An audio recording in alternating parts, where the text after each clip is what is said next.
Today we will discuss about marks distribution, political science, class +2. आज हम यहाँ से जो स्टार्ट करने वाले हैं मार्क्स डिस्ट्रीब्यूटेशन के अकॉर्डिंग यहाँ हम स्टार्ट कर रहे हैं। चैप्टर वाइज क्विक रिवीजन है हमारे पास, ठीक है। तो सबसे पहले हम चलते हैं चैप्टर नंबर 1। चैप्टर नंबर 1 हमारे पास है era of one party dominance, political जो चैप्टर 1 है, पार्ट नंबर 1 है हमारे पास, ठीक है। तो यहाँ पे सबसे पहले देखो हम देखते हैं, यहाँ पे हमारे पास 2 MCQ आ रहे हैं। 2 MCQ की अगर हम बात करते हैं तो MCQ आपका कहाँ से बनने वाला है, कौन सा MCQ आपके पास आने वाला है, किस तरह से आपका आएगा। तो सबसे पहले चैप्टर आपका वन पार्टी तो सबसे पहले देखते हैं कि वह एक दल कौन सा है। तो इसमें हमारे पास आएगा कौन सा, इंडियन नेशनल कांग्रेस, है ना। इंडियन नेशनल कांग्रेस की अगर हम बात करते हैं एस्टेब्लिशमेंट ईयर MCQ में जो आपके पास बनने वाला है, तो सबसे पहले हमारे पास क्या आएगा, एस्टेब्लिशमेंट ईयर या फिर स्थापना वर्ष की अगर हम बात करते हैं तो इसमें आपने नोट करना है 28 दिसंबर 1885, ठीक है। संस्थापक हमारे पास कौन है, एओ हयूम, ठीक है, एओ हयूम। तो ये आपने यहाँ पे ध्यान रख लेना है। अब देखो इंडियन नेशनल कांग्रेस की अगर हम बात कर रहे हैं वन पार्टी डोमिनेंस, तो ये कब से कब तक चलता है, स्थापना इसकी हम देख रहे हैं 1885 से इसकी क्या है, स्थापना हुई है। और 1967 तक इसका वन पार्टी जो आपका डोमिनेंस रहता है वो 1967 तक रहता है इंडियन पॉलिटिक्स में। और इंडियन पॉलिटिक्स की जब भी हम बात करते हैं तो यहाँ पे हम देखते हैं, अब पार्टी की हम बात करें, बार बार दल की बात करें, तो सबसे पहले हम समझेंगे पार्टी होता क्या है, ठीक है। तो जो एक विचारधारा वाले, मतलब सेम आइडियोलॉजी और सेम जो आपके क्या होते हैं, मतलब विचारधाराएं होते हैं, उसको जो आगे बढ़ाते हैं, प्रमोट करते हैं, उसको बोलते हैं हम वन पार्टी डोमिनेंस, या एक दल या एक जो आपका पॉलिटिकल पार्टी होती है। अब देखो पार्टी की हम बात कर रहे हैं, दल की हम बात करते हैं। दल मुख्यतः कितने प्रकार के होते हैं, दल मुख्यतः हमारे पास 3 प्रकार के होते हैं। एक हमारे पास क्या आता है, एक पार्टी, है ना, वन पार्टी डोमिनेंस। सेकंड हमारे पास क्या आएगा, 2 पार्टी डोमिनेंस, जहां पर हमारे पास क्या होगा, द्विदल, है ना, द्विदल। यहाँ पे क्या होता है, 2 पार्टीज आपका क्या करती है, रूल करती है। और यहाँ पे हमारे पास क्या आता है, मल्टी पार्टी डोमिनेंस, या फिर मल्टी पार्टीज यहाँ पे देखने को मिलते हैं। अब देखो वन पार्टी का अगर आपसे MCQ में पूछ लिया जाता है कि आपका वन पार्टी डोमिनेंस जो हमारा प्रेजेंट में है, कहाँ पे वन पार्टी आपको देखने को मिलता है, तो वन पार्टी में आप लिख सकते हैं चाइना। चाइना आपके पास एक अच्छा एग्जाम्पल है, क्योंकि वहां पर वन पार्टी डोमिनेंस है। जब से आपका 1949 में चाइना की स्थापना हुई है ना, तब से लेकर हम देखते हैं वहां पर एक ही दल जो आपका क्या है, सत्ता में था। 2 पार्टी डोमिनेंस का एक अच्छा एग्जांपल है फर्स्ट डेमोक्रेटिक कंट्री आपका USA भी हम इसको बोलते हैं, तो USA आपने यहाँ पे ध्यान रखना है। और मल्टी पार्टी सिस्टम में आप एक अच्छा एग्जांपल देख सकते हैं इंडिया, जो आपका देश अपना इंडिया है। तो यहाँ से कहीं से भी आपका क्या आ जाएगा, MCQ के लिए क्वेश्चन आ जाता है, तो ये आपके लिए इंपॉर्टेंट हो जाता है। चलो नेक्स्ट क्वेश्चन हम यहाँ पे देखते हैं। नेक्स्ट क्वेश्चन यहाँ पे क्या आ जाता है, फर्स्ट जनरल इलेक्शन। तो सबसे पहले हमें पता होना चाहिए फर्स्ट जनरल इलेक्शन आपका कब से कब तक स्टार्ट होता है। तो फर्स्ट जो आपका क्या है, जनरल इलेक्शन है, ये कब आपका स्टार्ट होता है, अक्टूबर 1951, ठीक है, अक्टूबर 1951 में ये स्टार्ट होता है। और फेब 1952 में ये क्या है आपका कंप्लीट होता है, 952, ठीक है। तो ये आपने ध्यान रखना, जो फर्स्ट जनरल इलेक्शन है वो आपका अक्टूबर 1951 में स्टार्ट होता है, 1951 में शुरू होता है और 1952 में आपका कंप्लीट हो जाता है। अब हम देखेंगे जो आपका क्या आता है, वन पार्टी डोमिनेंस की जब भी हम बात आपका क्या है, फर्स्ट जनरल इलेक्शन, पहला आम चुनाव। तो इसमें आपने ध्यान रखना, पहला आम चुनाव की अगर हम बात करें तो फर्स्ट जनरल इलेक्शन से पहले हमें एक चीज और यहाँ पे देखेंगे, election commission of India. Election commission of India की स्थापना आप देख लेंगे, मतलब जो आपका क्या होता है, निर्वाचन आयोग आपका होता है। तो इसके एस्टेब्लिशमेंट ईयर कब है आपका, 25 जनवरी 1950, मतलब 25 जनवरी 1950। और 25 जनवरी को कौन सा डे आपका सेलिब्रेट किया जाता है, नेशनल वोटर डे, ठीक है, नेशनल वोटर डे, या फिर इसको बोलते हैं हिंदी में मतदाता दिवस। 25 जनवरी को आपका सेलिब्रेट किया जाता है। तो यहाँ से भी आपका क्या क्वेश्चन बन सकता है। अब देखो जब ये 1950 में बना हुआ था, तो उस समय हमारे पास एक मुख्य चुनाव आयुक्त हुआ करता था। लेकिन प्रेजेंट टाइम में आपका क्या है, जैसे जैसे आपकी पॉपुलेशन इंक्रीज होती गई, धीरे धीरे आपके क्या है, जो चुनाव आयुक्त है उनकी संख्या भी बढ़ती गई। शुरू में एक था, और 1993 के बाद से 1993 के बाद से यहाँ पर हमारे पास कितने देखने को मिलते हैं, 2। इसमें एडिशनल आपके क्या है, एडवाइजर्स ऐड हो जाते हैं, या सलाहकार और ऐड हो जाते हैं। तो ये भी आपने यहाँ पे क्या है ध्यान रखना है। चलो जी, first general election commissioner of India, मतलब पहले चुनाव आयुक्त हमारे पास कौन थे, सुकुमार सेन। यहाँ से अगर आपका क्वेश्चन आ जाता है पहला जो आपके पास क्या चुनाव आयुक्त थे वो कौन थे? सुकुमार सेन। आपसे एमसीक्यू में बन सकता है वर्तमान समय में कौन है, तो वर्तमान समय में हमारे पास कौन है? ज्ञानेश कुमार। ठीक है, श्री ज्ञानेश कुमार। तो ये आपने यहाँ पे ध्यान रखना। चलो जी, इलेक्शन कमीशन ऑफ इंडिया की अगर हम यहाँ पे क्या कर रहे हैं, बात करें, तो इलेक्शन कमीशन ऑफ इंडिया का जो क्या है, इंडियन कॉन्स्टिट्यूशन से भी आपका एमसीक्यू बन सकता है कि इसका एक्सप्लेनेशन कहाँ किया गया, तो पार्ट नंबर 15 में। ठीक है, पार्ट नंबर 15 में। पार्ट नंबर 15 में आपका क्या है, आर्टिकल नंबर 324 में जो आपका क्या आता है, इलेक्शन कमीशन ऑफ इंडिया, इसको इलेबोरेट किया गया है, इसका एक्सप्लेन किया गया है। तो ये भी आपने ध्यान रखना, पार्ट नंबर 15 है ना, और आर्टिकल नंबर 324। यहाँ पे हमने किसका है, जो हमारा निर्वाचन चुनाव आयुक्त होता है, इसका क्या क्या है, प्रावधान किया गया है। चलो जी, नेक्स्ट आपके लिए यहाँ पे क्वेश्चन बन रहा है 3 मार्क्स के लिए, 1 क्वेश्चन है यहाँ पे आपके लिए आने वाला। तो यहाँ पे आपने ध्यान रखना, अगर हम 1 मार्क्स के लिए क्वेश्चन देखते हैं, 3 मार्क्स के लिए क्वेश्चन देखते हैं, ये हमने एमसीक्यू देखे। इसके अलावा हम देख सकते हैं कि यहाँ से क्या क्या आपका मेजर है जो 3 मार्क्स के लिए आ सकता है। फर्स्ट आपके लिए आ सकता है प्रथम आम चुनाव की विशेषताएं, features of first general election की अगर हम बात करते हैं तो क्या महत्वपूर्ण विशेषताएं थी। अब देखो, जैसे मैंने यहाँ पे बात की आपके लिए, इलेक्शन कमीशन ऑफ इंडिया जो फेयर एंड फ्री इलेक्शन करवाता है, मतलब लोगों की सुविधाओं के लिए, गवर्नमेंट बनाने के लिए क्या है, अच्छे और आपके क्या है, फेयर फ्री इलेक्शन करवाता है। तो इसके द्वारा क्या क्या फर्स्ट जनरल इलेक्शन में बहुत सारी चीजें अडॉप्ट की गई थी। अब यहाँ पे एक चीज आपने और ध्यान रखना, 26 नवंबर 1950, ठीक है, 49। अब देखो, ये वो डे है जिस दिन हमने अपना कॉन्स्टिट्यूशन यानी कि अपना संविधान उसको क्या किया था, अडॉप्ट किया था। उसमें से हमारे पास एक आर्टिकल आता था, कौन सा आर्टिकल है, आर्टिकल नंबर 324, अनुच्छेद नंबर 324 में हमने बात की थी जनरल जो आपका क्या होता है, इलेक्शन कमीशन होता है, निर्वाचन आयोग होता है, उसकी हमने क्या की थी, स्थापना की थी। अब देखो, जब ये पहला आपका क्या बनता है, निर्वाचन आयोग बनता है, या पहला निर्वाचन आयोग का जब गठन किया जाता, तो उसमें जब पहली बार चुनाव करवाया गया था, चुनाव की मैंने एग्जैक्ट डेट बता दी थी। तो सबसे पहले आपने ध्यान रखना कि टोटल हमारे पास क्या है, पॉपुलेशन कितनी थी, है ना, टोटल पॉपुलेशन, टीपी का मतलब क्या है, टोटल पॉपुलेशन। तो हमारे पास कितना था, 17.3 एग्जैक्ट जो आपका क्या है, 17.3 करोड़ के आसपास की, है ना, जो यहाँ पे क्या है, पॉपुलेशन है ना, 4 भी हो सकती है। एग्जैक्ट जो आपका डाटा है, ये बुक्स में अलग अलग डिफरेंट आपको देखने को मिलता है ना। तो ये ध्यान रखना, 17 जो आपका क्या है, 3, 5 या 28 ऐसी कुछ पॉपुलेशन वहां पे बताई गई। तो इतने हमारे पास क्या थे, वोटर्स थे जिन्होंने क्या था, पार्टिसिपेट किया था, किसमें, फर्स्ट जनरल इलेक्शन में। अब देखो, ये जो फर्स्ट जनरल इलेक्शन थे, इसकी हम किसकी बात कर रहे हैं, फीचर्स की बात कर रहे हैं, मतलब विशेषताओं की बात कर रहे हैं। तो इसमें हमारे पास महत्वपूर्ण विशेषताएं कौन कौन सी थी। सबसे पहले हमारे पास आएगा क्या, चुनाव आयोग के द्वारा करवाया गया था। जो चुनाव है वो किसके द्वारा कराया गया था, चुनाव आयोग के द्वारा। मैं ना मतलब इलेक्शन किसके द्वारा कंडक्ट करवाए थे, इलेक्शन कमीशन ऑफ इंडिया के द्वारा। सेकंड फीचर हम इसमें क्या डाल सकते हैं, सेकंड फीचर हमारे पास आएगा कि इसमें क्या है, वयस्क मताधिकार। वयस्क मताधिकार के द्वारा इसमें क्या है, जो मतदान है वो किया गया था। और वयस्क मताधिकार की अगर हम बात करें तो इसमें एमसीक्यू भी बन सकता है कि हमारे पास जो अडल्ट फ्रेंचाइजीज होते हैं उनका जो आपका क्या है, एज है वो कितना होता है। तो बेसिक कॉन्स्टिट्यूशन में जो एज था उसका वो कितना था आपके पास, 21 ईयर। ठीक है, कितना, 21 ईयर्स। बट इसमें आपने ध्यान रखना, 61वां या 61st जो आपका कॉन्स्टिट्यूशनल अमेंडमेंट एक्ट आता है, 18 आपका कब है, 1989 में। इसमें ये एज आपकी क्या की जाती है, इंक्लूड करके 18 ईयर्स लाई जाती है, 18 वर्ष। अब प्रेजेंट टाइम में आपके जो भी मतलब एडल्ट है, जो भी आपके, चाहे आपका बालक है, बालिका है, जो भी 18 वर्ष की आयु पूर्ण कर चुका है, वो आपका क्या हो जाता है, अडल्ट फ्रेंचाइजी हो जाता है, मतलब वयस्क मताधिकार बन जाता है, उसके पास मत देने का अधिकार बन जाता है। और अगर आपने इलेक्शन लड़ना है तो इलेक्शन लड़ने के लिए आपके पास मिनिमम एज कितनी होनी चाहिए, 21 ईयर। ये ध्यान रखना है। जितने भी हमारे पास क्या होते हैं, लोकल बॉडीज होती है, जो आपके लोकल गवर्नमेंट्स होती है, तो वहां पे हम देखते हैं 21 ईयर्स आपके पास मैंडेटरी होनी चाहिए अगर आपने क्या है, लोकल बॉडी का इलेक्शन लड़ना है। ठीक है, तो ये आपने यहाँ पे क्या करना है, इसको आपने थोड़ा सा ध्यान रख लेना है। चलो जी, ये कुछ हमने क्या बताई थी इसकी फीचर्स। एक फीचर्स आप और इसमें ऐड कर सकते हैं, 3 मार्क्स के लिए हमारे से 3 फीचर्स पूछ सकता है। तो इसमें और क्या था कि ऑल जो आपके क्या सभी धर्मों जातियों के लोग इसमें क्या थे, सम्मिलित किए गए थे। ठीक है, जो फर्स्ट जनरल इलेक्शन है उसमें सभी जाति धर्म के लोग जो है एकत्रित हुए थे, जिन्होंने आपका क्या था, इलेक्शन में पार्टिसिपेट किया था। ठीक है, तो ये कुछ इंपॉर्टेंट फीचर्स हो गए थे फर्स्ट जनरल इलेक्शन के। अब नेक्स्ट यहाँ पे एक क्वेश्चन आपके लिए बन सकता है 3 मार्क्स के लिए।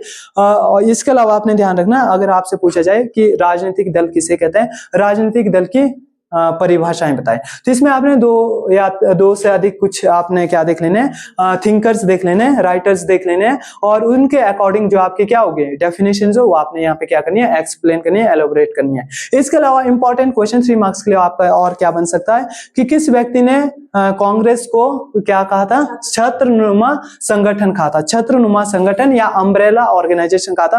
तो ये ध्यान रखना किसने कहा था, पामर ने। और एस्टेब्लिशमेंट किसने की थी, ये इंडियन नेशनल कांग्रेस की एओ ह्यूम ने। ठीक है, और अगर आपसे एमसीक्यू में डायरेक्ट क्वेश्चन पूछ जा सकता है प्रेजेंट टाइम में कौन है इंडियन नेशनल कांग्रेस के लीडर, तो ये भी आपने ध्यान रखना। यहाँ पर जो आपके पोजीशन में है, मतलब लोकसभा में वो हमारे पास कौन आते हैं, श्री राहुल गांधी, और जो आपका लोकसभा सभा में वहां पे कौन आता है, मल्लिकार्जुन खड़गे। तो ये भी आपने यहाँ पे ध्यान रखना, क्योंकि एमसीक्यू में ये भी आपका क्या है, डायरेक्ट क्वेश्चन पूछा जा सकता है। अब देखो पामर ने क्यों कहा कि ये छत्रनुमा संगठन है, क्योंकि यहाँ पर हर जाति धर्म के जो लोग हैं वो यहाँ पर क्या थे, एक साथ जो भारतीय निर्वाचन में, चाहे भारत के निर्माण में वो क्या दे रहे थे, प्रतिभागिता दे रहे थे।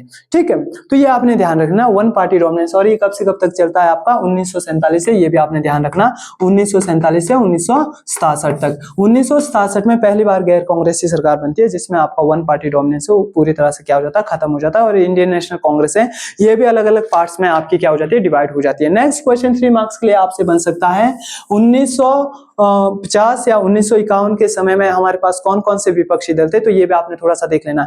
तो इसके लिए आपने इंपॉर्टेंट डेट्स ध्यान रख लेना। इंपॉर्टेंट डेट्स आपने क्या क्या ध्यान रख लेना। अब इंडियन नेशनल कांग्रेस जो आपके पास थी, इंडियन नेशनल कांग्रेस जो हमारे पास आती है, इंडियन नेशनल कांग्रेस, तो ये हमारे पास कब आती है, 1885 में। और आपका उसके बाद क्या बनता है, मुस्लिम लीग। मुस्लिम लीग आपका कब बनता है, 1900। ठीक है, तो इस तरह करके बहुत सारे, और लास्ट में आपने ये ध्यान रख लेना कब, 1950 में। 1950 में जो आपका महत्वपूर्ण एक राजनीतिक दल माना जाता है, ठीक है, 1916। ठीक है, 1916। ठीक है, और एक चीज आपने यहाँ पे ध्यान रखना, भारतीय जनसंघ। भारतीय जनसंघ ये महत्वपूर्ण हो जाता है, भारतीय जनसंघ। ठीक है, भारतीय जो जनसंघ है इसकी स्थापना कब है, 1950 से प्रारंभ हो चुकी थी, लेकिन पूर्णतः ये जो आपका क्या एक राजनीतिक दल है वो कब बनता है, 1951 में बनता है, 1951 में बनता है। और आपने नेक्स्ट आपने यहाँ पे ध्यान रखना, इसके संस्थापक कौन थे, भारतीय जनसंघ के श्यामा प्रसाद मुखर्जी। ये भी आपका एमसीक्यू में पूछ सकता है। और इसके अलावा आपने ध्यान रखना कब, 1980 में। 1980 में इसका नाम बदल के क्या किया गया है, बीजेपी, भारतीय जनता पार्टी। तो ये भी आपने ध्यान रखना। बीजेपी का जो प्रेजेंट में भी आपका इलेक्शन हुआ है, जैसे हमने अभी पढ़ा था आपका कौन सा, फर्स्ट जनरल इलेक्शन, तो आपको पता होना चाहिए जो आपका ये तो फर्स्ट जनरल इलेक्शन था 1952 में आपका कंडक्ट करवाया गया था। प्रेजेंट टाइम में जो 2024 में आपका लोकसभा का जनरल इलेक्शन हुआ है वो कौन सा जनरल इलेक्शन है, तो ये भी आपको पता होना चाहिए। 18th जनरल इलेक्शन है जो 2024 में आपका क्या है, कंडक्ट करवाया गया था, है ना। और इसमें जो हमारे पास गवर्नमेंट है वो कौन सी गवर्नमेंट बनी है, ये भी आपको पता होना चाहिए, एनडीए। अब एनडीए ये भी आपके फुल फॉर्म आ सकता है, national democratic alliance, national democratic alliance. और इसके जगह दूसरा आपका इसका ऑपोजिटर कौन सा है, यूपीए। ठीक है, यूपीए के फुल फॉर्म हमारे पास क्या आता है, यूनाइटेड प्रोग्रेसिव अलायंसेस। ठीक है, तो ये भी आपने ध्यान रखना, एमसीक्यू यहां से भी आपका बनने का चांस हो सकता है। ठीक है, और यहां से आपका आ भी सकता है। चलो, ये हमारे पास था चैप्टर नंबर 1 जो आपके पास 5 मार्क्स के लिए यहाँ से वेटेज बनने वाली है। 3 आपके पास एमसीक्यू आएगा और आपका 1 क्वेश्चन 3 मार्क्स के लिए आने वाला है।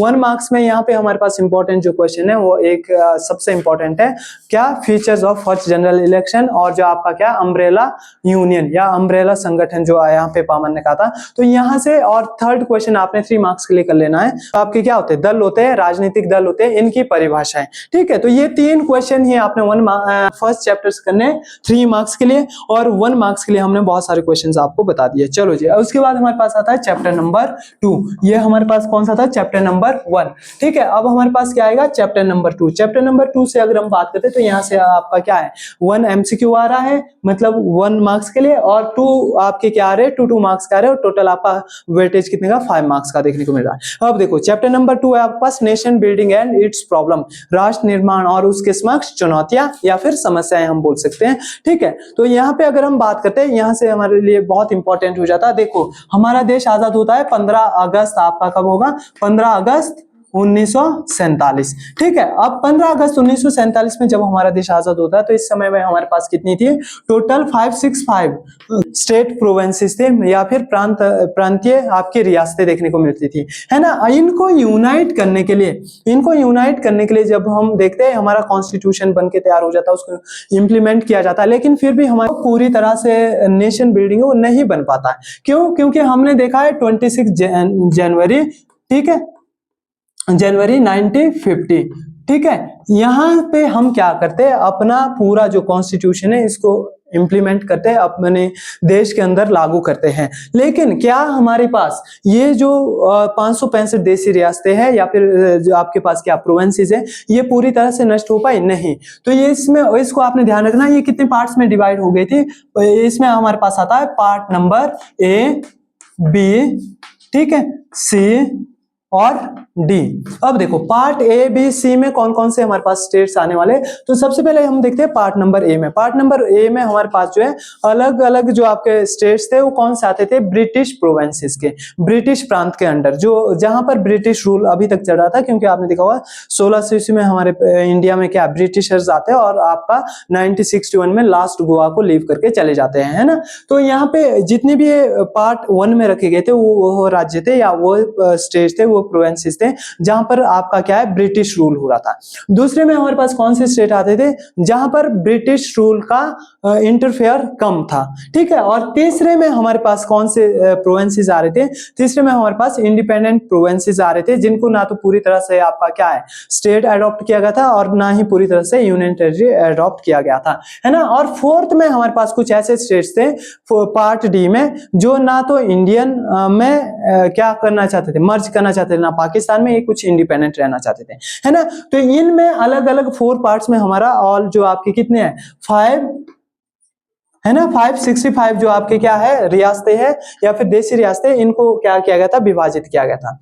फिर हम देखते हैं आगे जाके क्या 1 नवंबर 1953 में जो आपका क्या है आंध्र प्रदेश है, वो तेलुगु भाषा के आधार पर क्या है गठित किया जाता है ना। तमिल भाषा और तेलुगु भाषाओं के संगम से बनता है। और उसके पश्चात ये जो पूरे चारों पार्ट है इनके बारे में भी सोचा जाता है, क्योंकि यहाँ पर अलग अलग जो समस्याएं, अलग अलग जो चीजें वो देखने को मिलती है। फिर हमारे पास बनती है कब, 1953 में बनता है राज्य पुनर्गठन आयोग। राज्य पुनर्गठन आयोग अपनी रिपोर्ट जो है वो कब सौंपते हैं भारत सरकार को, 1955 में। 1955 में भारत को अपनी क्या है रिपोर्ट सौंपते हैं और 1956 में इसको क्या किया जाता है, लागू किया जाता है। जब 1956 में इस रिपोर्ट को, राज्य पुनर्गठन आयोग रिपोर्ट को क्या लागू किया जाता है, तो उस समय आपने ध्यान रखना 14 राज्य मतलब 14 स्टेट्स प्लस हमारे पास कितना था 6 यूनियन टेरिटरीज, इसको क्या किया जाता है, लैंग्वेज बेस पे क्या है इसका कंस्ट्रक्शन किया जाता है, इसको इंप्लीमेंट किया जाता है,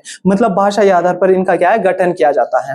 ठीक है, तो ये आपने ध्यान रखना। जो प्रेजेंट में हमारे पास कितनी है 28 स्टेट्स और यूनियन टेरिटरीज भी कितनी है 8। तो ये भी आपने ध्यान रखना, क्योंकि वैसे तो इतना इजी क्वेश्चन आपसे नहीं पूछेगा, कहीं पूछ भी लेता है कई बार, तो ये भी आपने ध्यान रखना। अब यहां से एमसीक्यू के लिए आपका क्वेश्चन बन सकता है, जो आपका क्या था राज्य पुनर्गठन आयोग था, उसके अध्यक्ष कौन थे, तो ये आपके लिए इंपॉर्टेंट हो जाता है। तो आपने इसके लिए ध्यान रखना फजल अली। ठीक है, फजल अली यहाँ पे क्या थे, अध्यक्ष थे। और इसके अलावा इनके पास 2 अन्य भी क्या थे, सदस्य थे, अन्य सहायक सदस्य थे, जिसमें आपने ध्यान रखना हृदयनाथ कुंजरू और पीएन पानीकर। ठीक है, पीएन पानीकर ये अन्य 2 सदस्य थे, लेकिन आपने सिर्फ अध्यक्ष ही ध्यान रखना फजल अली। ठीक है, तो ये इनके द्वारा ये क्या है राज्य पुनर्गठन आयोग का क्या किया गया था, स्थापना की गई थी। ये तो कुछ इंपॉर्टेंट थे। अब इसके अलावा चैलेंजेस क्या क्या थे, चैलेंजेस क्या क्या देखने को मिल रहे थे, तो सबसे इंपॉर्टेंट चैलेंजेस क्या कौन कौन से थे। अब 1955 में जब हम ये क्या आ जाती है रिपोर्ट आ जाती है, 14 स्टेट्स और 6 यूनियन टेरिटरीज बन जाती है। इसके अलावा भी क्या हमारे पास कुछ प्रॉब्लम्स थी। तो फर्स्ट प्रॉब्लम क्या थी, इलिटरेसी मतलब अनपढ़ता, क्योंकि देश के अंदर बहुत सारी जो राष्ट्र निर्माण में अलग अलग क्या थे अंधविश्वास थे, वो क्यों फैल रहे थे, क्योंकि अनपढ़ता के कारण। वो कुछ लोग चाहते थे कि हमें स्वतंत्र राज्य चाहिए, कुछ लोग लोग चाहते थे हम इसी प्रांत में रहना चाहते हैं जो उनके पास प्रांत पहले से पड़ा हुआ है ना। तो उन सब चीजों को दूर करने के लिए सबसे पहले जो एक बड़ी क्या समस्या हमारे सामने थी वो क्या थी, अनपढ़ता थी। दूसरा हमारे पास क्या थे, सांप्रदायिकता थी, मतलब कम्युनिटी बेस पे। अब कम्युनिटी कैसे देखने को मिल रही थी, जैसे अलग अलग कुछ आपके क्या है हिंदुइज्म थे, कुछ मुस्लिम थे, कुछ आपके सिख थे, तो अलग अलग जो समाज है अलग अलग प्रवर्गों में क्या आपके पास बटा हुआ देखने को मिल रहा था। तो ये भी हमारे पास क्या है, सांप्रदायिक रूप से देखने को मिलती है। तीसरी और बड़ी जो आपकी चुनौती हम कह सकते हैं वो कौन सी है, आपके पास बेरोजगारी, अनएम्प्लॉयमेंट। क्यों? क्योंकि अभी अभी हमारे पास क्या है, इंडिया जो आपका क्या थर्ड वर्ल्ड कंट्री इसको हम कहते हैं, और अभी अभी ये क्या है, इंडिपेंडेंट हुआ है, तो यहाँ पर कोई भी एम्प्लॉयमेंट वगैरह ये सब चीजें नहीं थी। तो ये भी आपका क्वेश्चन बन सकता है, मेन चैलेंजेस। तो ये इंपॉर्टेंट एक दो चैलेंजेस है जो आपने ध्यान रखनी। इसके अलावा बहुत सारी चैलेंजेस हमारे को देखने को मिलती है, जैसे आपके क्या है, कृषि उत्पादन हो गया है ना, खाने पीने की वस्तुएं है, बहुत सारी जो आपकी चुनौतियां वो देखने को मिलती है। रहन सहन के लिए आवास, ये सब चुनौतियां भारत के अंतर्गत हमें क्या है देखने को मिलती है। अब आपको पता है इस समय हमारे पास कौन है, देश के प्रधानमंत्री है पंडित जवाहरलाल नेहरू। और पंडित जवाहरलाल नेहरू जो आपके देखने को मिलते हैं देश के प्रधानमंत्री। अब ये जो पंडित जवाहरलाल नेहरू की अगर हम बात करते हैं तो ये अपने आप में एक क्या है, समाजवादी व्यक्ति माने जाते थे। क्यों? क्योंकि इनके जो एजुकेशन है वो फॉरेन में हुई थी, और फॉरेन में भी ये इनका क्या है मतलब ये लॉ बैकग्राउंड से आते थे, तो ये ज्यादातर किस पे, सोशलिज्म पे फेथ करते थे। लेकिन इंडिया में आए तो यहाँ पे क्या थी, डेमोक्रेसी थी। तो इन्होंने इन दोनों का कॉम्बिनेशन किया और इन दोनों के अकॉर्डिंग अलग अलग इन्होंने क्या है यहाँ पर जो व्यवस्थाएं वो देखने को मिलती है। अब इन्होंने सबसे इंपॉर्टेंट जो देश के निर्माण के लिए या देश की व्यवस्था को चलाने के लिए सबसे इंपॉर्टेंट इनका एक मेन रोल रहता है मिक्स्ड इकोनॉमी। क्योंकि मिक्स्ड इकोनॉमी क्या करते हैं, अडॉप्ट करते हैं। मिक्स्ड इकोनॉमी क्या बताती है, ये ना तो कैपिटलिज्म को और ना ही आपका दूसरा क्या है इंपेरियलिज्म को फोर्स करता है, ये इन दोनों का मिक्सचर बना हुआ है। जैसे कुछ चीजें हमें क्या है समाजवाद से अच्छी लगी तो वो चीजें हम वहां से अडॉप्ट करेंगे। जैसे हमारे पास पावर सेपरेशन का कॉन्सेप्ट है, शक्तियों का विभाजन है, राज्य केंद्रों का हम बात करते हैं। तो जो हमारे पास क्या थे, रिसोर्सेज थे वो अलग अलग डिस्ट्रीब्यूट किए गए थे सेंटर और स्टेट गवर्नमेंट को। सेंटर एंड यूनियन गवर्नमेंट, आपकी जो स्टेट गवर्नमेंट्स होती है उनमें अलग अलग पार्ट्स में डिवाइड की गई थी, है ना। इसके अलावा जो आपके पास अर्थव्यवस्थाएं थे वो अलग अलग क्षेत्रों में बांटा गया था, है ना। तो ये क्या करते हैं, मिक्स्ड इकोनॉमी लेते हैं जिसमें बहुत सारे पहलू हम किससे लेते हैं, पूंजीवाद से, और बहुत सारे पहलू हम किससे लेते हैं, साम्यवाद से लेते हैं। दूसरा इंपॉर्टेंट जो इनका रोल रहता है नेशन बिल्डिंग में वो कौन सा, आपके पास साइंटिफिक, है ना, मतलब वैज्ञानिक तर्क। वैज्ञानिक तर्क क्यों है, क्योंकि अभी हम आजाद हुए और हमारे पास कोई भी ऐसा वैज्ञानिक जो क्या है निर्माण है या वैज्ञानिक रूप से हम इतने तकनीकी रूप से इतने एडवांस नहीं है कि हम खुद की जो अर्थव्यवस्था या खुद की जो इनोवेशन है उनको डेवलप कर पाए। तो ये कॉन्सेप्ट भी हमने यहाँ अडॉप्ट किया, नेहरू जी ने इस अप्रोच पे भी काम करना शुरू किया था वैज्ञानिक तकनीक पे,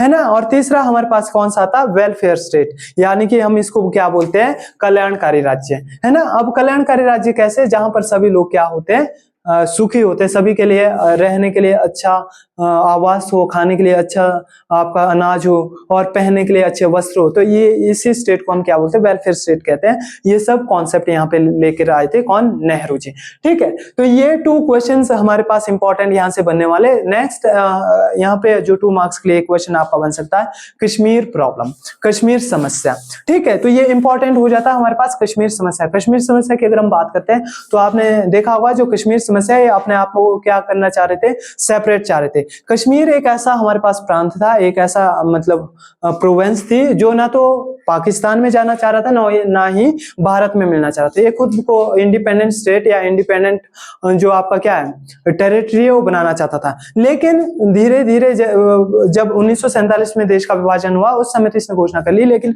बाद में जो आपका पाकिस्तान है उस पर अटैक करता है और उसके बावजूद फिर ये भारत की शरण ले लेता है। तो ये अपने आप में एक बहुत बड़ी समस्या भारत के लिए बनी हुई थी। और बाद में हम देखते हैं 1948 में जो हमारे पास कौन थे, सरदार वल्लभ भाई पटेल थे, जिन्होंने जो आपका क्या है प्रांतीय समिति का अध्यक्ष भी बनाया गया था। उन्होंने इस पे क्या है एग्रीमेंट किया कि कश्मीर भारत का एक अभिन्न अंग होगा और भारत के द्वारा इसको हर तरह की सहायता है जो प्रदान की जाएगी। तो इसके लिए भी यहाँ पर हमारे पास क्या है, ये समस्याएं बन गई थी। और जबकि जो कश्मीर था उसने अपना कॉन्स्टिट्यूशन बना लिया था, अपना फ्लैग बना लिया था, इंडिया का कोई भी रूल रेगुलेशन वो इंप्लीमेंट नहीं करेगा। तो इसके लिए प्रोविजन किया गया था आपके पास आर्टिकल नंबर 370 का सब क्लॉज नंबर 35A, ठीक है, सब क्लॉज नंबर 35A इसको ऐड किया गया था। और इसके अंदर इसको क्या स्पेशल स्टेटस या विशेष राज्य का दर्जा दिया गया था, जिसको ये जो स्पेशल स्टेटस है इसको आपका पूरी तरह से खत्म किया गया 31 आपका क्या है अक्टूबर 2019 को। अब ये क्या है, जो कश्मीर है इसका खुद का जो कॉन्स्टिट्यूशन था या खुद की जो भी टेरिटरी थी इसको इंडिया में ही मिला दिया गया। और इंडिया में इससे आपके दो क्या है यूनियन टेरिटरी बनती है, एक हमारे पास क्या आता है JNK और दूसरा हमारे पास आता है लेह लद्दाख, ठीक है, लेह लद्दाख। तो ये भी आपने यहाँ पे क्या है ध्यान रख लेना है। तो ये कश्मीर समस्या थोड़ी सी हमारे को देखने को मिलती है और इस पे इसी कश्मीर की वजह से जो पाकिस्तान है वो बार बार भारत पर क्या है आतंकी हमले भी करते रहता है। तो ये भी आपने यहाँ पे क्या है थोड़ा सा ध्यान रख लेना है, ठीक है। तो ये आपका चैप्टर नंबर 2 हो गया, ठीक है जी। चलो चैप्टर नंबर 3 में हम चलते हैं।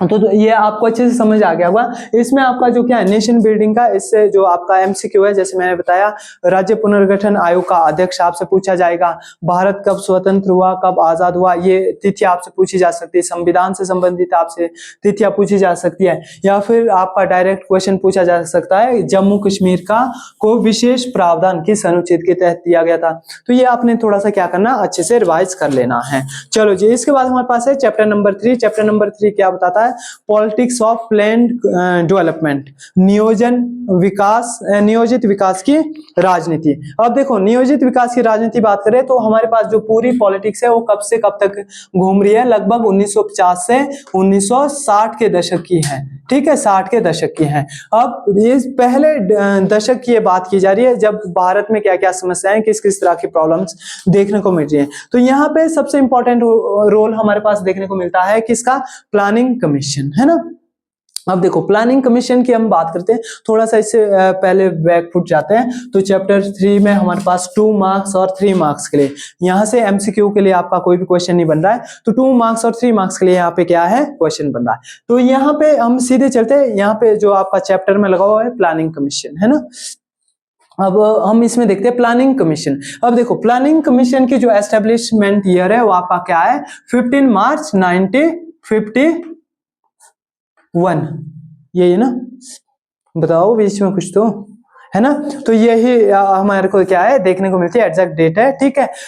अब देखो 1951 में क्या हमारे पास प्लानिंग कमीशन बनता है। क्या प्लानिंग कमीशन की जगह पे या उसकी जगह पे कोई पहले भी कोई कमीशन हुआ करता था? तो हाँ, इसकी जगह एक पहले आपका कमीशन हुआ करता था, उसको बोलते हैं बॉम्बे प्लान, ठीक है, बॉम्बे प्लान। और बॉम्बे जो आपका बॉम्बे प्लान है ये कब एस्टेब्लिश किया गया था 1944 में।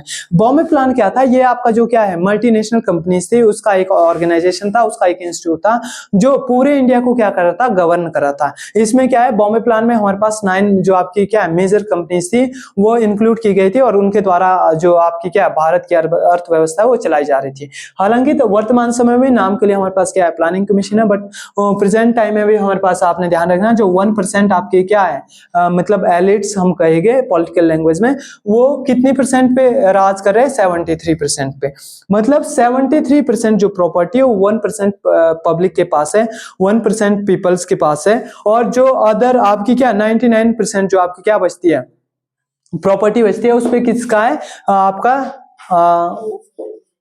सॉरी ये थोड़ा सा ऑपोजिट हो गया, 27% जो आपकी क्या होगी प्रॉपर्टी है उस पे किसका अधिकार है 99% पॉपुलेशन का। जो 1% है 1% पे कितनी आपकी 73 जो आपकी क्या है 73% प्रॉपर्टी है उसको गेन किया 1% ने, और जो आपका कितना आता है 27% है वो कितने पास है 99 के पास है। तो ये भी थोड़ा सा हमारे को क्या है देखने को मिलता है। चलो हम इंडियन कॉन्टेक्स्ट में देख रहे हैं तो ये आपने यहाँ पे थोड़ा सा ध्यान रखना। तो जो आपका क्या है मतलब प्लानिंग कमीशन है, इसकी जगह पे हमारे पास कौन सा कमीशन पहले वो करता था बॉम्बे है ना, बॉम्बे प्लान। तो ये आपने थोड़ा सा ध्यान रखना, हालांकि तो आपके लिए नहीं लगा हुआ है या आपसे नहीं पूछता है, ठीक है। अब देखो सबसे सबसे पहले हम बात करते हैं जो आपका प्लान होता है, नियोजन होता है, वो क्या होता क्या है, या प्लानिंग डेवलपमेंट क्या होती है। ये 2 मार्क्स के लिए डायरेक्ट क्वेश्चन आ सकता है। तो मतलब हम बोल सकते हैं जो आपके क्या होते हैं, निर्धारित लक्ष्य है, मतलब एक जो आपका क्या पर्टिकुलर गोल्स है उसको अचीव करने के लिए जो हम क्या बनाते हैं, प्लानिंग बनाते हैं, उसी को हम क्या बोलते हैं, प्लान या फिर नियोजन कहते हैं। जैसे आपने देखा होगा, आपके जब सुबह उठते हैं तो आपने एक दिन का पूरी तरह से क्या लक्ष्य बनाया होता है कि इतने घंटे मुझे पढ़ना है, इतने घंटे मुझे अन्य काम करने हैं। तो ये क्या होता है, आपका एक लक्ष्य होता है और यही आपका नियोजन होता है। अब देखो इंडियन कॉन्टेस्ट में हम बात करें तो इंडियन कॉन्टेस्ट में हम चलते सीधे 1950 पे। 1950 पे जब हम जाते हैं तो वहां पे हमारे पास नेहरू जी देश के प्रधानमंत्री, और इसके अलावा बहुत सारे बुद्धिजीवी वहां पे देखने को मिलते हैं। तो ये 2 मॉडल्स यहाँ पे अडॉप्ट करते हैं, 2 मॉडल्स यहाँ पे अडॉप्ट करते हैं, जिसमें हमारे पास एक आता है मार्केट मॉडल और दूसरा हमारे पास क्या आएगा, सोशलिज्म मॉडल। मार्केट मॉडल जो आपकी क्या है, मार्केट को एलैबोरेट करता है, दूसरा सोशल मॉडल है जो कहीं ना कहीं सोसाइटी को देखकर सोसाइटी को क्या करेगा, एक्सप्लेन करेगा या सोसाइटी के हित को ध्यान में रखेगा। ठीक है, तो ये इन आधार पर यहाँ पे देखने को मिलते हैं। ठीक है, दूसरा इंपॉर्टेंट यहाँ से जो आपके लिए क्वेश्चन है वो डायरेक्ट आपसे पूछा जाता है, क्या प्लानिंग कमीशन है ना, जो आपका नियोजन आयोग है, इसके कार्य क्या होंगे, इसका जो वर्किंग है वो क्या होगा, ये चीजें यहाँ पे क्या है बताई जाती हैं। ठीक है, तो यहाँ पे आपने ध्यान रखना, जब भी हम किसकी बात करते हैं, प्लानिंग कमीशन की बात करते हैं, प्लानिंग कमीशन। तो प्लानिंग कमीशन में जो हमारे पास क्या वर्किंग है वो क्या करते हैं, प्लान करते हैं। तो यहाँ पे हमारे पास कुछ शॉर्ट ईयर प्लान आते हैं, कुछ लॉन्ग टर्म प्लान आते हैं। ठीक है, तो ये आपने यहाँ पे क्या है ध्यान रखना। अब जैसे जो हमारे पास लॉन्ग टर्म प्लान्स आते हैं, इसमें आते हैं 5, जैसे आपका फाइनेंशियल कमीशन होता है वो तो 5 ईयर के लिए अपना एक प्लान रिलीज करता है, उसके अकॉर्डिंग देखने को मिलता है। लेकिन जो आपके शॉर्ट ईयर प्लान आते हैं वो 1 year, 2 year and 3 year achievers जो आपके क्या प्लान्स है वो देखने को यहाँ पे मिलते हैं।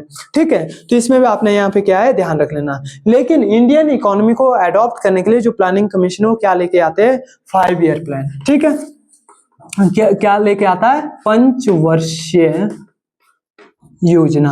ठीक है, पंचवर्षीय योजना। अब देखो पंचवर्षीय योजना की अगर हम बात करते हैं तो ये क्या है, नाम से पता चल रहा है, मतलब 5 वर्षों तक चलने वाली जो आपकी योजना होगी। ठीक है, उसी को हम क्या बोलते हैं, पंचवर्षीय योजना कहते हैं। और ये पंचवर्षीय योजना की अगर हम बात करते हैं तो कब से इसकी शुरुआत की जाती है, 1951 में, 1951 में ये स्टार्ट की जाती है और इसको अब एंड भी किया गया है कब, 2017 में। और टोटल कितनी 5 ईयर प्लान्स आती है हमारे पास, तो ये भी ध्यान रखना आपने, 12 5 ईयर प्लान आता है।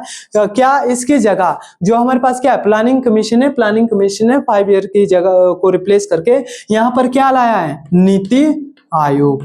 ठीक है, नीति की फुल फॉर्म क्या है, नेशनल इंस्टीट्यूट ट्रांसफॉर्मिंग इंडिया। और इसको कब फोर्स किया गया, कब इसको इंप्लीमेंट किया गया, तो ये भी आपने ध्यान रखना, आपकी 1 जनवरी 2015, 2015 से हमारे पास क्या देखने को मिल रहा है, नीति आयोग फोर्स हुआ है, किसकी जगह, 5 ईयर प्लान की जगह। ठीक है, तो ये भी आपने यहाँ पे ध्यान रखना। अब देखो सबसे पहले हम यहाँ पे देख लेते हैं किसका, पंचवर्षीय को पढ़ लेते हैं जो आपका 5 ईयर प्लान है। तो इसमें आपका डायरेक्ट क्वेश्चन आ सकता है, फर्स्ट 5 ईयर प्लान के जो आपके क्या एम्स एंड ऑब्जेक्टिव है वो क्या होगा।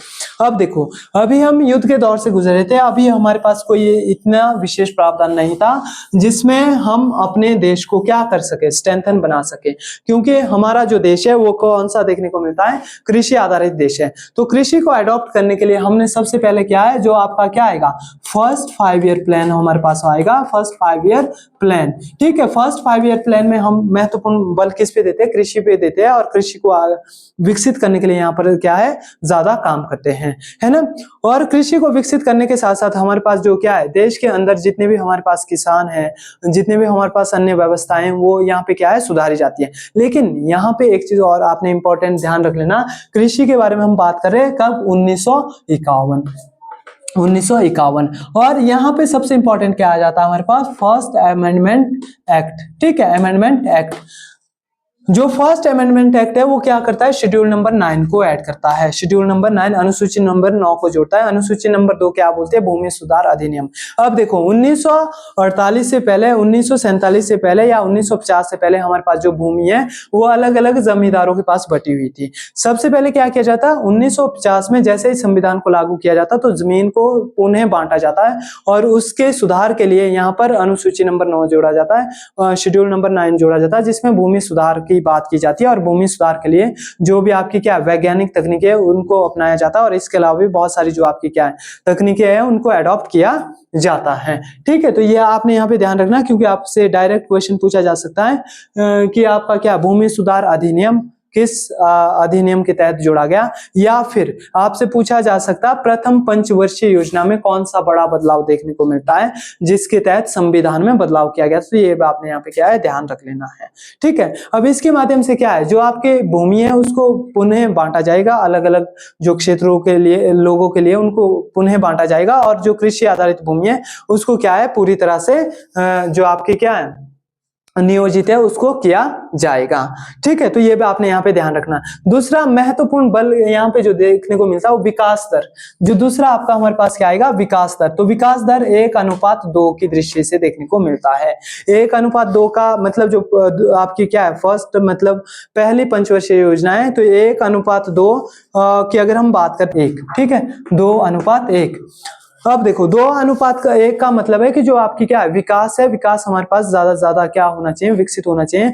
मतलब जो विकास होगा उसमें हमारे पास ड्यूल जो आपका क्या नेशन बिल्डिंग या नेशन डेवलपमेंट होना चाहिए, और सिंगल आपका क्या है इंडिविजुअल पर्सन होना चाहिए। लेकिन इंडिविजुअल पर्सन आपका तभी डेवलपमेंट हो पाएगा जब आपके पास क्या है रहने के लिए अच्छा शेल्टर, और पहनने के लिए अच्छे कपड़े, और खाने के लिए आपका क्या है पोषित अनाज होगा, जिसमें आपके पास अच्छी डाइट होगी। जब स्वस्थ होगे तभी ये सब चीजें आपकी पॉसिबल हो पाती है। थर्ड आपका इसमें क्या आएगा, थर्ड हमारे पास आएगा मिक्स्ड इकोनॉमी। तो ये 3 पॉइंट्स पे आप लिख लोगे आपका क्या फर्स्ट 5 ईयर प्लान के एम्स एंड ऑब्जेक्टिव। तो ये भी आपने यहाँ पे क्या है ध्यान रख लेना है। ठीक है, नेक्स्ट क्वेश्चन आपसे पूछा जा सकता है direct, what is mixed economy. 2 marks के लिए यहाँ पर क्वेश्चन है आपके पास मिक्स्ड इकोनॉमी। ठीक है, तो मिक्स्ड इकोनॉमी क्या है, तो इसमें हमने पहले ही बात की थी कर दी थी। जो मिक्स्ड इकोनॉमी है 2 आइडियोलॉजीज इसमें इंप्लीमेंट देखने को मिलती है। एक हमारे पास क्या कैपिटलिज्म, दूसरा हमारे पास है सोशलिज्म। कैपिटलिज्म को कौन प्रमोट करा था, कौन इसका मतलब कंट्रोल करता था, तो यूएसए। जो हमारे पास सोशलिज्म है उसका कौन है, यूएसएसआर। ठीक है, अब देखो कैपिटलिज्म की जब भी हम बात करते हैं तो ये क्या करते हैं, जितनी भी हमारे पास क्या होती है पावर्स एंड फंक्शनल होती है उनको सेंट्रलाइज करने की बात करते हैं, मतलब केंद्रीकृत करने की बात करते हैं। तो हमने देखा है जो आपका इंडियन इकोनॉमी है चाहे इंडियन कॉन्स्टिट्यूशन है उसमें बहुत सारे ऐसे प्रोविजन किए गए हैं जहां पर पावर्स को क्या किया जाता है सेंट्रलाइज किया जाता है, मतलब केंद्रीकृत किया जाता है। और दूसरा हमारे पास क्या है डिसेंट्रलाइजेशन। डिसेंट्रलाइजेशन मतलब जो शक्तियां है उनको बांटा जाता है, उनको डिफरेंट डिफरेंट पार्ट्स में आगे क्या है डिवाइड किया जाता है। और ये कॉन्सेप्ट हमने कहां से लिया, ये कॉन्सेप्ट हमने अडॉप्ट किया है कहां से, यूएसएसआर से। तो यही चीजें यहाँ पे भी आपके क्या है बताई गई है कि बहुत सारे सेक्टर जो हमारे पास हैं, क्योंकि हम देखते हैं बहुत सारे जो हमारे पास सेक्टर है वो गवर्नमेंट के पास हुआ करते थे, लेकिन ये पूरी तरह से तो आपका एलपीजी का कॉन्सेप्ट 1991 में आता है, फिर जाके आपके क्या है खुल जाते, तभी आपका व्यापार व्यवस्थाएं अच्छे से हो पाती है। लेकिन यहाँ पे जो आपका क्या बात की गई है, अब यूएसए का मॉडल बताता है कि जो आपके पास क्या है संसाधन है उस पर एक व्यक्ति एक समूह का क्या होना चाहिए केंद्रण होना चाहिए, कंट्रोल होना चाहिए। लेकिन वहीं पे जो आपका क्या है यूएसएसआर का कॉन्सेप्ट है वो बताता है कि नहीं, अगर एक व्यक्ति के पास सारा कंट्रोल होगा, सारा नियंत्रण होगा, तो उस केस में हमारे पास क्या होगा जो संसाधन है उसका पूरी तरह से हर व्यक्ति को लाभ नहीं पहुंच पाएगा। तो इसके लिए क्या है वेलफेयर स्टेट का हमने कॉन्सेप्ट रखा था। वेलफेयर स्टेट की हम बात करते हैं तो इसको क्या है डिस्ट्रीब्यूट किया गया डिफरेंट डिफरेंट स्टेट और डिफरेंट डिफरेंट जो आपकी यूनियन टेरिटरीज पे। तो ये आपका मिक्स्ड इकोनॉमी यहाँ पे बात करता है। सबसे इंपॉर्टेंट आपने यहाँ पे एक चीज और ध्यान रखना, ग्रीन रिवॉल्यूशन।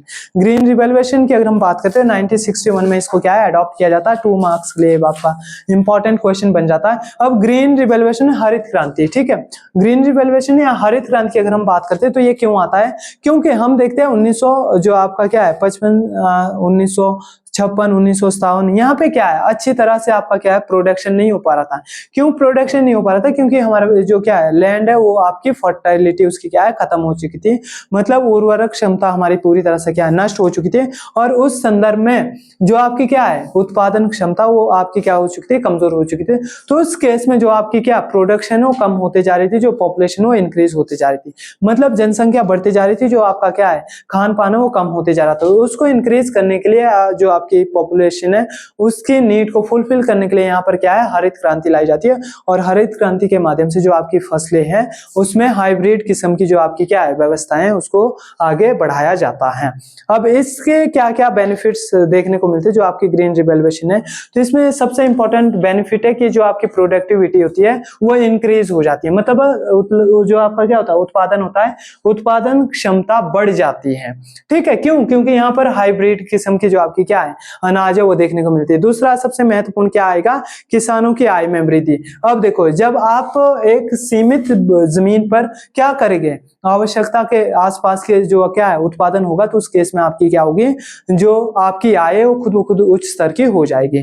ठीक है, और इसके अलावा हमारे पास क्या है, ड्रेनेज सिस्टम है, या इसके अलावा जो भी आपकी क्या होती है प्रॉब्लम्स देखने को मिलती है, किस चीज की, सूखे की या अन्य व्यवस्थाओं की, वो सभी भी इसके तहत क्या है, पूरा किया जाता है। ठीक है, तो ये चीजें भी आपने यहाँ पे ध्यान रखना, ग्रीन रिवैल्यूएशन, तो ये सबसे आपका क्या है, इंपॉर्टेंट हो जाता। तो ये कुछ इंपॉर्टेंट क्वेश्चन जो 3 मार्क्स और 2 मार्क्स के लिए यहाँ से आने वाले हैं। 3 मार्क्स के लिए आपके पास जो क्वेश्चन है वो आपका डायरेक्ट आ सकता, पावर एंड फंक्शन ऑफ कौन सा था आपके पास, ये प्लानिंग कमीशन है ना, योजना आयोग के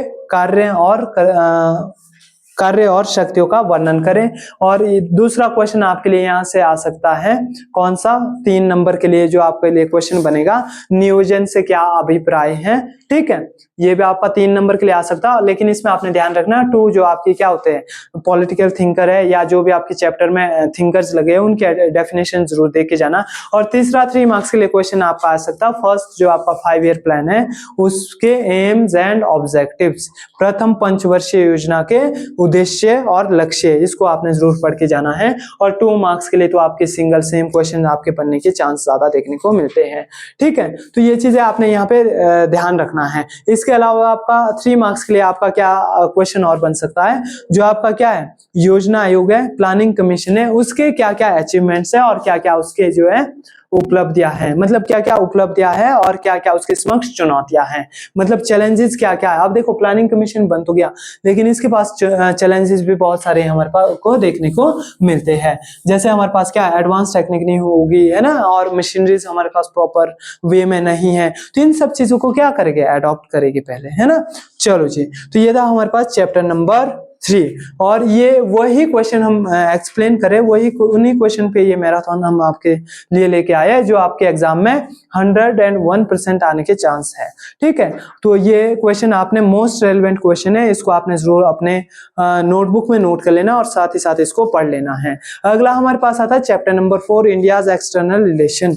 ठीक है, हिंदी में इसका जो ट्रांसलेशन इन्होंने दिया वो क्या है, भारत की विदेश नीति। ठीक है, लेकिन एक्सटर्नल रिलेशन की बात करा तो हिंदी के हिसाब में ये क्या आ सकता था आपका, भारत के एक्सटर्नल बाह्य संबंध। ठीक है, तो ये हमारे पास 4th चैप्टर है और ये भी बहुत इंपॉर्टेंट चैप्टर है। यहाँ से हमारे पास क्या है, एक 6 मार्क्स के लिए इससे आ रहा है, सबसे ज्यादा वेटेज वाला ये चैप्टर है इस यूनिट का, 6 मार्क्स के लिए। यहाँ से डायरेक्ट क्वेश्चन आपके पास आ रहा है 5 मार्क्स के लिए। ठीक है, 5 मार्क्स के लिए यहाँ पे क्वेश्चन आ रहा है, और एक हमारे पास क्या आ रहा है, एमसीक्यू आ रहा है। ठीक है जी, एमसीक्यू यहां से आपका आ रहा है। चलो फिर एमसीक्यू साथ साथ आपने देख लेना है, और पहले हम देखते हैं इसका 5 मार्क्स के लिए। तो 5 मार्क्स के लिए कौन से इंपॉर्टेंट क्वेश्चंस आपके बन सकते हैं, तो सबसे फर्स्ट इंपॉर्टेंट क्वेश्चन या सबसे पहला क्वेश्चन 5 मार्क्स के लिए बन सकता है, भारत की विदेश नीति क्या है, भारतीय विदेश नीति की विशेषताएं बताएं। What is Indian foreign policy, explain its features. ठीक है, इसकी विशेषताएं या फिर कैरेक्टरिस्टिक्स आपसे पूछ सकता है।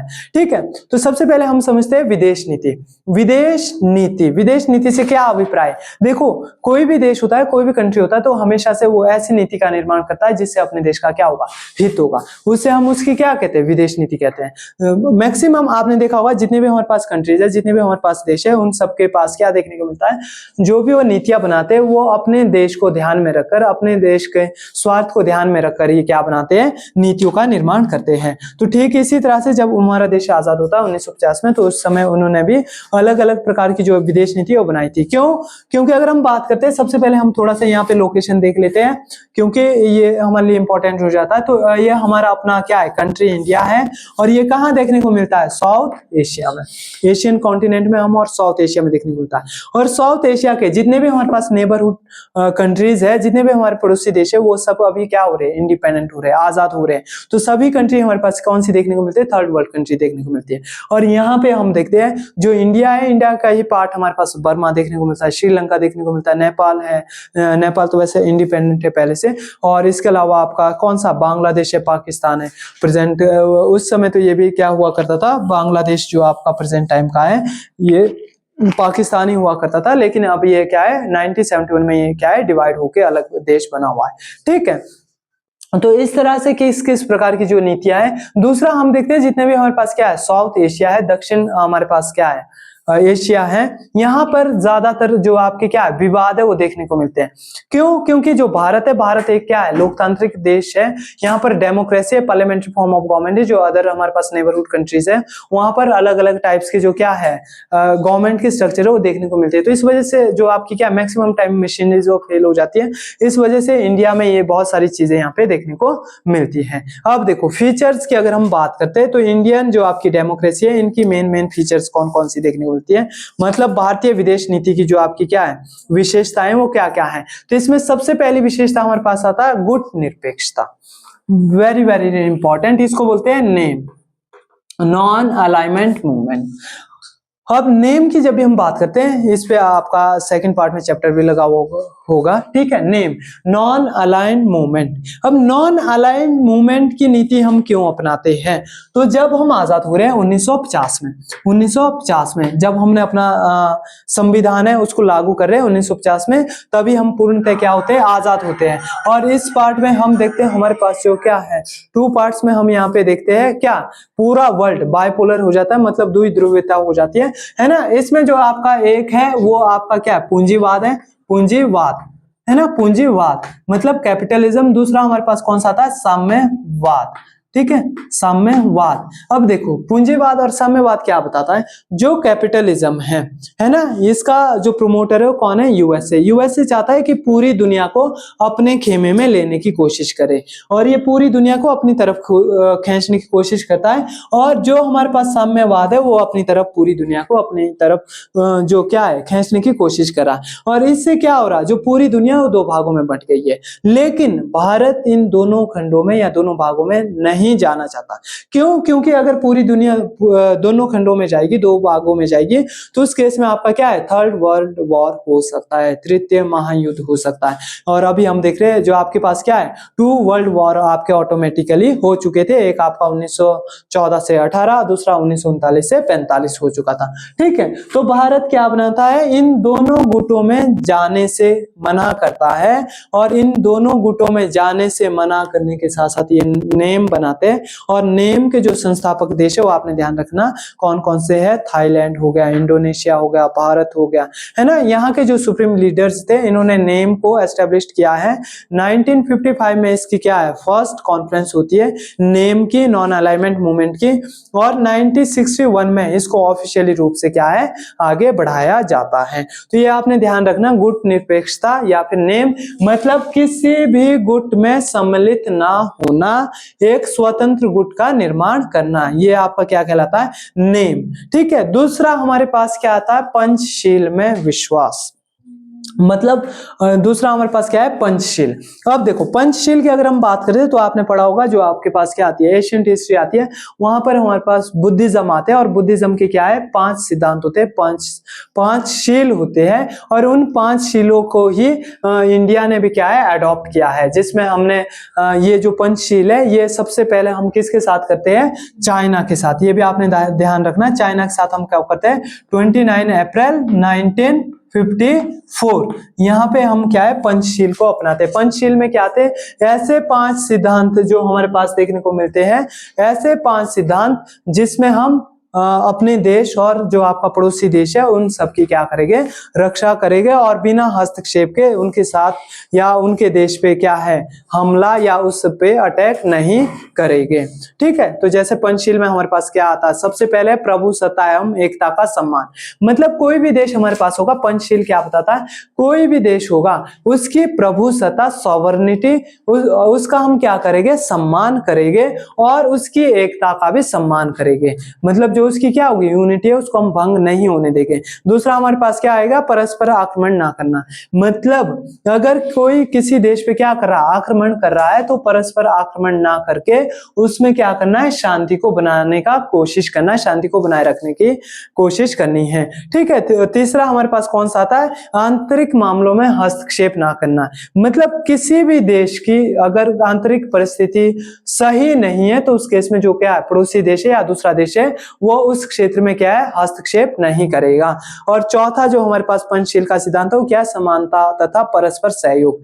मतलब किसी भी परिस्थिति में कोई हमारा पड़ोसी क्यों ना हो, उसको हमें क्या करना है, सहयोग करना है, उसको कोऑपरेट करना है, ठीक है। और इसके साथ साथ उसमें क्या है, समानता को देखना है। और आखिरी हमारे पास क्या है, हालांकि तो हमारी क्या है, जो राज्य के नीति सिद्धांत है उसमें भी अनुच्छेद नंबर 51 में, आर्टिकल नंबर 51 में क्या है, इंटरनेशनल पीस की बात की गई, अंतरराष्ट्रीय जो आपकी क्या होती है, शांति होती है, उसका वर्णन किया गया। तो ये पंचशील के अंतर्गत हमें देखने को मिलता है, ठीक है। अगली विशेषता या अगला जो आपके पास क्या है फीचर है, वो क्या बताता है, साम्राज्यवाद और पूंजीवाद और साथ में क्या है, उपनिवेशवाद का विरोध। मतलब जो भारत है, इंडियन जो फॉरेन पॉलिसी, उसने बिल्कुल मना कर दिया कि हम ना तो साम्राज्यवाद का पालन करेंगे, ना ही उपनिवेशवाद का पालन करेंगे और ना ही पूंजीवाद का पालन करेंगे। क्यों? क्योंकि अभी अभी हम क्या है, इंडिपेंडेंट हुए। हम नहीं चाहते कि हम फिर से किसी की कॉलोनी बने, हम नहीं चाहते फिर से किसी के दबाव में काम करना पड़े। क्यों? क्योंकि हमारे पास खुद की क्या है, सवर्निंग गवर्नमेंट है, संप्रभु राष्ट्र है, संप्रभु सरकार है, ठीक है। तो ये भी हमारे पास क्या है, एक महत्वपूर्ण क्या देखने को मिलती है, विदेश नीति की विशेषता देखने को मिलती है। अगला हमारे पास आता है रंग भेद की नीति का विरोध। अब देखो रंग भेद की नीति की अगर हम बात करते हैं तो पहले हमारे पास जो क्या है, रंग भेद की नीति वो देखने को मिलती थी। जैसे हमारे पास कोई काला, कोई गोरा, ये उत्तरी, ये दक्षिणी, ये वामपंथी, इस तरह के अलग अलग जो क्या है रंग भेद की नीतियां है वो देखने को मिलती थी। उसका भी क्या किया, जो भारतीय विदेश नीति है उसका भी क्या किया, विरोध किया। जैसे आपने देखा हुआ रेड इंडियन है ना, व्हाइट इंडियन, ब्लैक इंडियन, इस तरह के डिफरेंट कंट्रीज में ये क्या है, जो एवोल्यूशंस है वो देखने को मिलते हैं और इसकी अलग अलग व्यवस्थाएं देखने को मिलती हैं। अगला सबसे इंपॉर्टेंट है राष्ट्रमंडल की सदस्यता, मतलब membership of Commonwealth nation. Commonwealth nation से अभिप्राय है जितने भी देश भूतपूर्व में अगर हम बात करते हैं तो इसमें हम देखते हैं जो हमारे पास क्या होते हैं, इंग्लैंड था, ब्रिटेन था, पूरी दुनिया कहीं ना कहीं इसकी क्या रही है, कॉलोनी रही है। और जब थर्ड वर्ल्ड कंट्री और फोर्थ वर्ल्ड कंट्रीज आते हैं तो इसमें क्या बनाया जाता है, कॉमनवेल्थ नेशन बनाया जाता है और उसका एक मेंबर देखने को मिलता है, क्या, इंडिया भी, ठीक है। तो इसने भी इस मेंबरशिप को क्या है, एक्सेप्ट किया और इस मतलब जो क्या है मेंबरशिप है इस पे विश्वास जताया। और सबसे इंपॉर्टेंट है भारत की परमाणु नीति। तो भारत की परमाणु नीति की अगर हम बात करते हैं तो हम देखते हैं कि इंडियन गवर्नमेंट के साथ साथ जो भी आपकी क्या इंटरनेशनली है, हम देखते हैं जब 1949 में हमारे पास क्या होता है, नेटो बनता है। 1955 में हमारे पास क्या आता है, वार्सा पैक्ट आता है ना, नेटो और वार्सा पैक्ट। तो यहाँ पे क्या था कि कहीं ना कहीं ये जो पूरा वर्ल्ड है और नाटो और वार्सा पैक्ट में अलग अलग पार्ट्स में क्या कर रहा है, अलग अलग एस्टेब्लिशमेंट या फिर जो आपकी क्या मिलिट्री फोर्सेस है वो बना रहा है अलग अलग पार्ट्स में। तो इंडिया ने बात की कि हम इन दोनों पैक्ट्स में ना जा करके हम इंडिपेंडेंट रहेंगे, हमारी खुद की परमाणु नीति होगी। इसके अलावा भी आपकी ढेरों सारी जो क्या है मौलिक विशेषताएं वो देखने को मिलती है। तो ये आपका 5 मार्क्स के लिए आपका डायरेक्ट ये क्वेश्चन आ सकता है। सेकंड हमारे पास जो 5 मार्क्स के लिए क्वेश्चन आ सकता है वो सबसे इंपॉर्टेंट है इंडो चाइना वॉर 1962, ठीक है, 1962। ये भी इंपॉर्टेंट क्वेश्चन है, यहाँ पे देखने को मिलता है। अब देखो अगर यहाँ पे हम बात कर रहे हैं इंडो चाइना वॉर की, तो थोड़ा सा पहले हम क्या देखेंगे, यहाँ पे बैकग्राउंड यहाँ पे हम देखने वाले हैं इंडो चाइना का। इंडो चाइना का अगर हम बैकग्राउंड की बात करते हैं तो यहाँ पे हमारे पास क्या है, 1962 में हमारे पास क्या देखने को मिलती है, वॉर। लेकिन इससे पहले हमारे पास क्या है, 54 में यहाँ पे क्या हो जाता है, पंचशील एग्रीमेंट होता है। Indian prime minister Pandit Jawaharlal Nehru and Chinese prime minister Zhou En Lai के बीच में क्या है, आपका पंचशील एग्रीमेंट होता है। तो ये भी आपने ध्यान रखना, जो 5 सिद्धांत हमने अभी भारतीय विदेश नीति में भी देखे वही पंचशील यहाँ पे देखने को मिलता है, ठीक है। लेकिन ये जो आपका क्या है मतलब युद्ध है ये क्यों होता है 1962 का, तो इसमें हम थोड़ा सा देखते हैं, ठीक है। इंडो चाइना वॉर की अगर हम बात करते हैं तो सबसे पहले हम इसके देखेंगे कॉजेस कि क्या क्या इसके महत्वपूर्ण कारण है, इंपॉर्टेंट कॉज क्या क्या है। तो सबसे पहला हमारे पास है सीमा विवाद, ठीक है। सीमा विवाद हमारे पास कौन सा देखने को मिलता है, जो 1953 में जैसे मानचित्र यहाँ पे क्या है बदलाव किया गया था 1953 और 54 में। 1953 में सबसे पहले हमने क्या किया था, जो आपका मानचित्र है उसमें बदलाव किया गया था, क्योंकि 1949 में आपका क्या है चाइना भी आजाद हुआ था। और 1954 में भारतीय प्रधानमंत्री और चाइनीज प्रधानमंत्री झाओ वेन लाई के बीच में जो क्या है इस मानचित्र और सीमा विवाद को पूर्णतः समाप्त करने के लिए और आपसी तालमेल को बनाए रखने के लिए क्या है, पंचशील एग्रीमेंट किया जाता है। ठीक है, उसके बाद दूसरा हमारे पास क्या था, तिब्बत का प्रश्न। अब तिब्बत का प्रश्न अगर हम बात करते हैं 25 अक्टूबर 1951 में, यहाँ पर क्या है, तिब्बत का प्रश्न सामने आ जाता है, क्योंकि जो आपका तिब्बत है ये चाइना का एक अभिन्न अंग माना जाता है, लेकिन जो भारत है, भारत के द्वारा इसे एक स्वतंत्र जो आपका क्या है राज्य वो माना जाता था।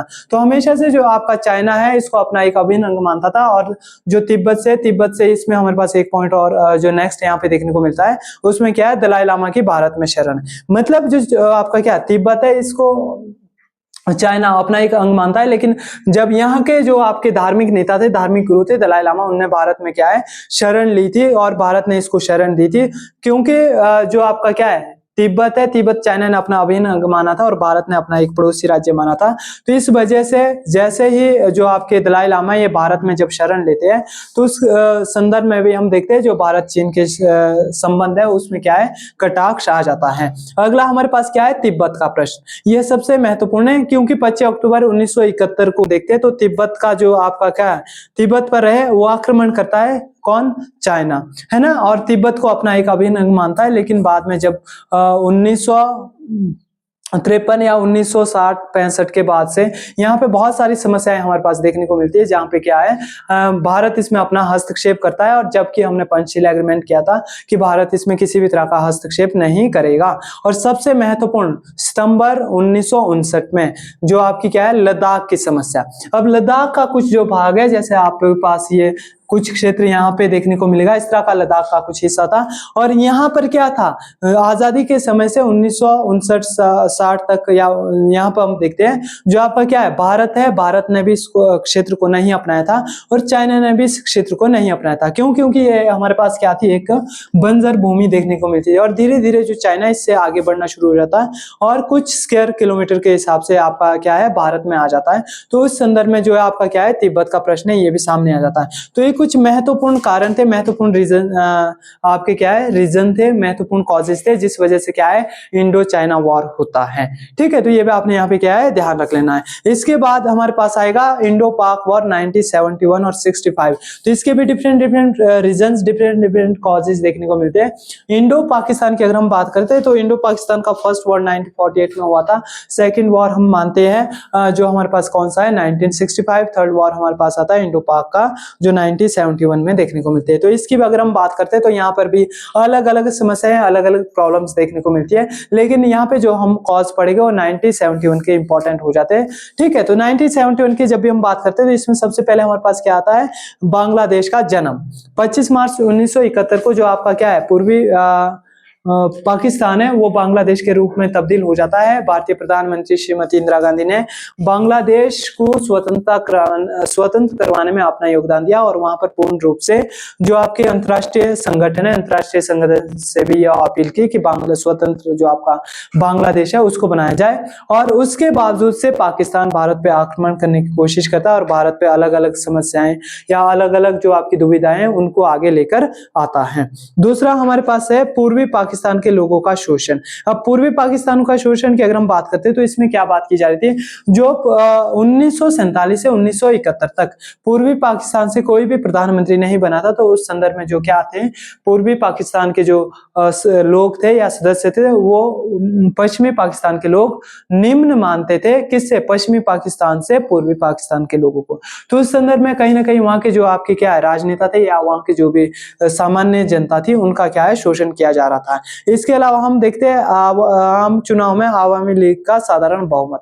ठीक है, तो आपने देखा होगा जो बांग्लादेश का जन्म है वो किसके द्वारा किया जाता है, आवामी लीग जो आपकी पार्टी है, तो उनके द्वारा यहाँ पे किया जाता है। और उसी संदर्भ में हम देखते हैं कि कहीं ना कहीं जो क्या है, जब 1970 में आवामी लीग अपना चुनाव जीत जाती है, तो उसके बावजूद जो आवामी लीग के नेता थे मुजीबुर रहमान, उनको प्रधानमंत्री ना बना करके पश्चिमी पाकिस्तान के जो नेता है उनको प्रधानमंत्री बनाया जाता है। और इसी संदर्भ में इन जो आपका क्या है, पूर्वी पाकिस्तान है उसमें क्या है, आक्रोश आ जाता है और वो स्वतंत्र राज्य की मांग करना प्रारंभ कर देता है, और बाद में आपका ये अपने आप में बन भी जाता है। सरकार बनाने का दावा हुआ। तो ये भी अपने आप में ये क्या है, बड़ा प्रश्न था, क्योंकि जो आपका क्या है पश्चिमी पाकिस्तान है वो हमेशा से अपनी ही सरकार बनाता है, अपने ही दलों की सरकार बनाता है। जो आपकी क्या है पूर्वी पाकिस्तान है या जो वहां की समस्या है उसको क्या किया जाता था, देखा नहीं जाता था, उसको समझा नहीं जाता था।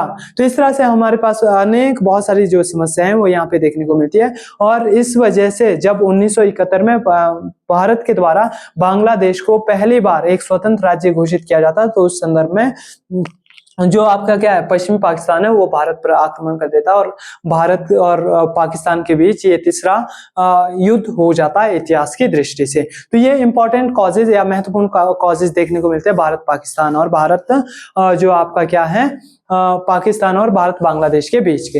अब इसके अलावा ये हमारे पास इंपॉर्टेंट 4 क्वेश्चंस थे जो आपके 5 मार्क्स के लिए बन सकते हैं। इसके अलावा आपसे पूछ सकता है कि संक्षिप्त नोट लिखे 5 नंबर के लिए। संक्षिप्त नोट में हमारे पास क्या आ जाएगा, शिमला एग्रीमेंट, ताशकंद एग्रीमेंट, ये आपने देख लेना, मैकमोहन लाइन है ना, मैकमोहन लाइन, और इसके अलावा आपने थोड़ा सा देख लेना डूरंड लाइन है ना, डूरंड लाइन, पाक जल डमरू। तो ये कुछ हमारे पड़ोसी देशों के साथ क्या है एग्रीमेंट देखने को मिलते हैं। सबसे पहले चलते हैं शिमला एग्रीमेंट में। शिमला एग्रीमेंट की जब भी हम बात करते हैं तो शिमला एग्रीमेंट जो हमारा है ये कब होता है, 1972 में होता है। भारतीय प्रधानमंत्री आपके कौन थे, श्रीमती इंदिरा गांधी और पाकिस्तान के प्रधानमंत्री जो हमारे पास थे जुल्फिकर अली भुट्टो के बीच में होता है। और ये क्यों होता है, क्योंकि 1971 में जो भारत पाकिस्तान के बीच युद्ध होता है उसको विराम दिलाने के लिए और दोनों देशों की सेनाओं को वापस बुलाने के लिए, दोनों देशों में मैत्रीपूर्ण संबंध स्थापित करने के लिए ये हमारे पास होता है।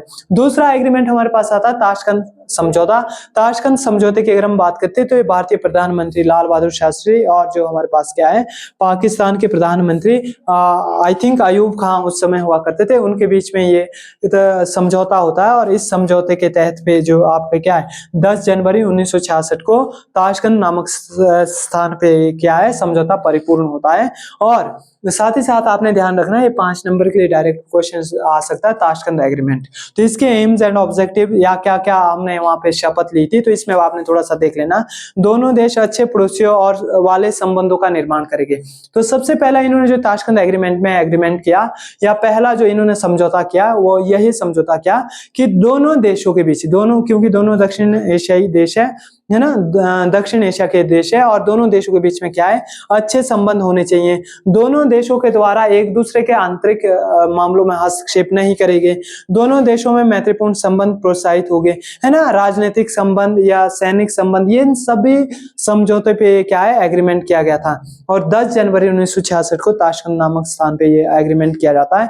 और 11 जनवरी 1966 को जो आपके भारत के प्रधानमंत्री थे लाल बहादुर शास्त्री, उनकी रहस्यमय मृत्यु भी हो जाती है। ठीक है, तो ये बात आपने ध्यान रखना। अगला हमारे पास आता है मैकमोहन लाइन। ठीक है, तो अगर हम मैकमोहन लाइन की बात करते हैं तो ये भी अपने आप में क्या है एक इंपॉर्टेंट लाइन देखने को मिलती है। और मैकमोहन लाइन किन दो देशों के बीच में देखने को मिलती है, भारत और चीन। ठीक है, भारत और चीन के बीच में ये लाइन आपकी देखने को मिलती है। क्यों, क्योंकि भारत और चीन के बीच में एक काल्पनिक रेखा है जो आपकी कब है 1913 में प्रतिस्थापित की गई थी।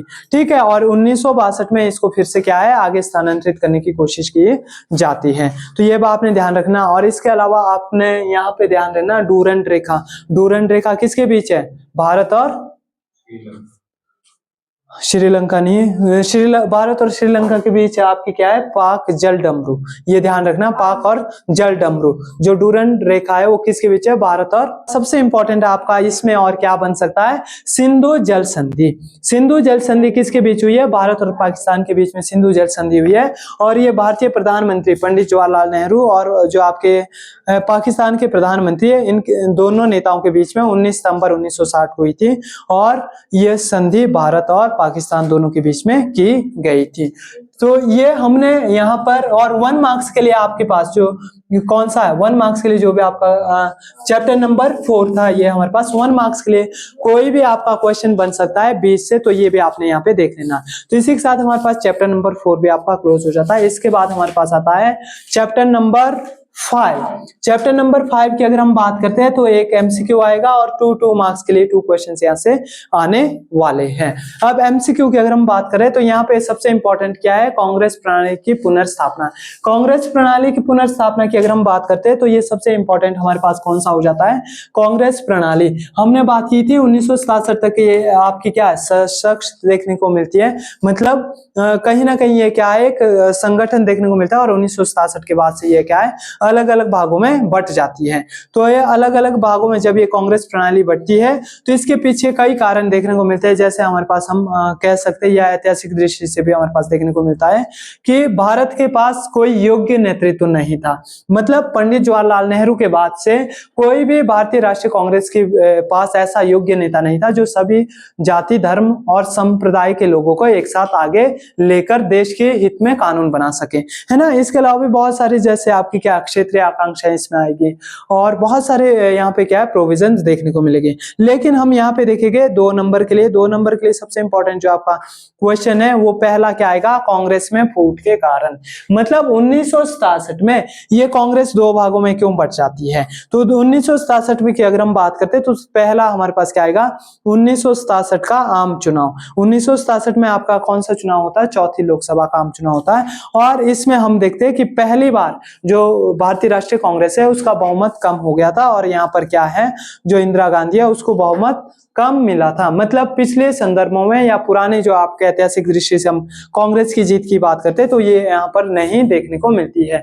दूसरी यहाँ पर क्या थी, इंदिरा गांधी की आर्थिक नीतियां। इंदिरा गांधी की जो आर्थिक नीतियां है या लाल बहादुर शास्त्री की आर्थिक नीतियां वो भी यहाँ पर क्या है, डिसॉल्व हो जाती है, कम हो जाती है। तो उस संदर्भ में हम देखते हैं जो आपकी क्या है, भारतीय राष्ट्रीय कांग्रेस में वो फूट पड़ जाती है। इसके अलावा भी बहुत सारे रीजंस देखने को मिल सकते हैं, जैसे योग्य नेतृत्व नहीं था, है ना, राष्ट्र के संदर्भ में क्या व्यक्तियों का निजी हित इसमें देखने को मिलता है। तो बहुत सारी यहाँ पे जो इस तरह की क्या व्यवस्था है वो देखने को मिलती है। दूसरा सबसे इंपॉर्टेंट यहां से जो क्वेश्चन आपका बनता है वो बनता है प्रिवी पर्स। प्रिवी पर्स की अगर हम बात करते हैं तो प्रिवी पर्स क्या है, very very important question. Privy purse है जब हम 1947 में जब हमने 565 देशी रियासतों को एकत्रित किया तो उस समय जो भी हमारे पास इन देशी रियासतों के राजा हुआ करते थे उन सभी के लिए क्या है, विशेष प्रावधान किया गया था। उनके लिए कुछ विशेष धन या विशेष जो आपकी क्या थी सहायता वो दी जाती थी। लेकिन 1967 में जैसे इंदिरा गांधी सरकार बनती है, इंदिरा गांधी सरकार ने इसमें संवैधानिक किया और प्रिवी पर्स को समाप्त कर दिया गया था। अर्थात अब सामान्य लोगों की तरह उनको भी सामान्य जो क्या है उपलब्धियां है, सामान्य जो क्षमताएं या जो चुनौतियां वो फेस करनी होगी, ठीक है। तो इसी संशोधन को यहाँ पे कहा गया प्रिवी पर्स, इसको क्या किया गया था, समाप्त किया गया था। दूसरा महत्वपूर्ण जो क्वेश्चन आपके पास वो कौन सा है, syndicate. What do mean by syndicate. तो सिंडिकेट की अगर हम बात करते हैं तो सिंडिकेट से अभिप्राय यहाँ पे क्या है, कांग्रेस का संगठनात्मक ढांचा है जिसमें कुछ प्रमुख नेता है, एक समूह सिंडिकेट है ना। इसमें क्या देखने को मिलता है, तो इसमें सबसे महत्वपूर्ण हमारे पास है कि यहाँ पर सिंडिकेट इसको क्यों कहा गया है, क्योंकि इस संगठन के अंतर्गत जो हमारे पास क्या थे, वरिष्ठ कांग्रेस के नेता थे वो एकत्रित हो जाते और उन्होंने दूसरी जो आपकी कांग्रेस थी उसकी तरफ विरोध करना शुरू कर दिया था। और इन्होंने अपनी एक पार्टी बनाई थी पंडित जवाहरलाल नेहरू के मरने के बावजूद, है ना। तो ये आपका क्या है, सिंडिकेट कहलाया। और इसको क्या है, पॉलिटिक्स चेंजर, है ना, या पॉलिटिक्स गेम चेंजर भी कहा जाता है। क्यों, क्योंकि ये दूसरा जो आपका क्या है कांग्रेस दल वो देखने को मिलता है। इसके अलावा आपके पास वेरी वेरी इंपॉर्टेंट 2 मार्क्स के लिए आ सकता है, गरीबी हटाओ। तो जब 1971 में इंडिया में आपके 5th जनरल इलेक्शन होता है तो उसमें क्या है, श्रीमती इंदिरा गांधी के द्वारा यहाँ पर क्या है, गरीबी हटाओ का नारा दिया जाता है। गरीबी हटाओ के नाम से ये अपने मैनिफेस्टो में इलेक्शन जीती है और जब ये सत्ता में आती है तो ये गरीबी हटाओ के नारे को या गरीबी हटाओ कार्यक्रम को जो है वो परिपूर्ण नहीं हो पाता है। तो इस संदर्भ में कहा जाता है कि जो भी आपका क्या है मैनिफेस्टो है, जो क्षेत्र के अंतर्गत लोग हैं उनकी पूरी तरह से क्या है, जो आवश्यकताएं वो परिपूर्ण नहीं हो पा रही थी, उसको क्या करना था, परिपूर्ण करना था, ठीक है। तो ये आपके पास इंपॉर्टेंट क्वेश्चन यहाँ से बन जाते हैं। एक इसमें आपने और देख लेना है ग्रांट अलायंस, महाजोत, ठीक है, ये भी आपने इसमें थोड़ा सा देख लेना। तो महाजोत आपका क्या है, ग्रांट अलायंस, ये भी आपका क्या है, कांग्रेस का ये गुट हुआ करता था जो सिंडिकेट के ऑपोजिट में अपना वर्क करता था, ठीक है। तो ये कुछ क्वेश्चंस है जो आपके लिए यहाँ से 5 मार्क्स 2 मार्क्स के लिए आने वाले हैं। 1 मार्क्स के लिए आपका इंपॉर्टेंट यहाँ से एमसीक्यू जो बनने वाले हैं, तो फर्स्ट एमसीक्यू आपका बन सकता है पंडित जवाहरलाल नेहरू की मृत्यु कब हुई थी? तो इसमें आपने ध्यान रखना ना 24 मई 1964 को पंडित जवाहरलाल नेहरू की मृत्यु हुई है। उसके बाद दूसरा क्वेश्चन आपका बन सकता है, देश का दूसरा प्रधानमंत्री कौन बना था? तो देश का दूसरा प्रधानमंत्री लाल बहादुर शास्त्री बने थे। इसके अलावा आपका क्वेश्चन बन सकता है, पहला कार्यवाहक प्रधानमंत्री, तो इसका कहीं भी वर्णन नहीं किया गया, तो इसको भी आपने थोड़ा सा पढ़ के जाना है। गुलजारी लाल नंदा, जो आपका गुलजारी लाल नंदा है वो देश के प्रथम कार्यवाहक प्रधानमंत्री बने थे 13 दिनों के लिए 1964 में, जब पंडित जवाहरलाल नेहरू की मृत्यु हो जाती है। तो 1966 में जब हमारे पंडित जवाहरलाल नेहरू की मृत्यु हो जाती है तब भी बने थे, और दूसरा 1966 में जब किसकी मृत्यु हो जाती है? लाल बहादुर शास्त्री की। तीसरा आपने एक यहाँ पे फैक्ट ध्यान रख लेना, गरीबी हटाओ का नारा कब दिया था? 1971 में, है ना। और इसके अलावा एमसीक्यू में और आपका क्या क्वेश्चन बन सकता है कि देश की प्रथम महिला प्रधानमंत्री, तो ये कौन बनी थी? श्रीमती इंदिरा गांधी, और इनको और किस नाम से जाना जाता? Iron lady of India. ठीक है, तो ये भी आपने यहाँ पे ध्यान रखना। तो इस तरह से आपके एमसीक्यू यहाँ पे बनने वाले हैं, और बाकी आपने ये ध्यान रखना आपके क्या है, सेकंड, थर्ड, फोर्थ जो आपके जनरल इलेक्शन है वो कब हुए थे। और इसी के साथ आपने एक क्वेश्चन ये भी देख लेना है, जो प्रेजेंट में आपकी जनरल इलेक्शन है वो कौन सा हुआ है 2024 में। तो ये मैंने बात किया था 18th जो आपकी लोकसभा, उसका यहाँ पे क्या है, एस्टेब्लिशमेंट, या इस लोकसभा का एस्टेब्लिशमेंट हुआ है। ठीक है, तो इसी के साथ नेक्स्ट लेक्चर हम परसों आपके साथ आने वाले हैं। Thank you.